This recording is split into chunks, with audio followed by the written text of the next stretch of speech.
আসসালামু আলাইকুম। TM agro and ফিশারিজের পক্ষ থেকে আমি মোহাম্মদ ফয়সাল পারভেজ। আজকে আসছিলাম বড়াই গ্রামে একটি পুকুর ভিজিটের উদ্দেশ্যে। তো আমি আসার পর আঙ্কেলটার পুকুরের পানি পরীক্ষা করলাম।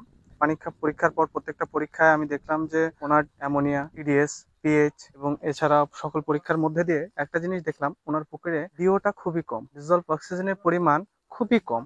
দেখে বোঝা যাচ্ছে যে পুকুরের পানি টানি সবকিছুই ঠিক আছে, অথচ অক্সিজেনের পরিমাণটা কম। ওনারা যারা মনে করেন যে এরকম ধরনের পুকুর আছে, দেখে বোঝা যায় না যে অক্সিজেনের স্বল্পতা থাকতে পারে, হঠাৎ মাছ মারা যাচ্ছে, এক্ষেত্রে আপনারা পুকুরে এয়ার রোটেটর ব্যবস্থা করবেন, অর্থাৎ আপনার যান্ত্রিক মাধ্যমে হলেও পুকুরে একটু ঢেউ অক্সিজেন সরবরাহের ব্যবস্থা করবেন।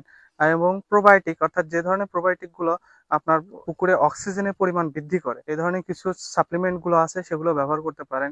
যেমন টিএম এগ্রো অ্যান্ড ফিশারিজের আছে অ্যাকোয়াফাস্ট। এটা পানিতে অক্সিজেনের পরিমাণ বৃদ্ধি করে, পানির তাপমাত্রা ঠিক রাখে এবং সকল ধরনের পানির অ্যাকুয়া সমাধান দিয়ে থাকে। তো আপনার এক কথায় একের ভেতর সব ধরনের সমাধান যেটা আমাদের অ্যাকুয়া ফাস্ট দিচ্ছে, অর্থাৎ অল অ্যাকুয়া সমাধান একটাই, সেটা হলো অ্যাকুয়া ফাস্ট। তো আপনারা অ্যাকুয়া ফাস্ট ব্যবহার করবেন এবং পাশাপাশি যাদের এ ধরনের পুকুরগুলোতে এ ধরনের সমস্যা আছে, তারা এয়ারটর গুলো ব্যবহার করবেন।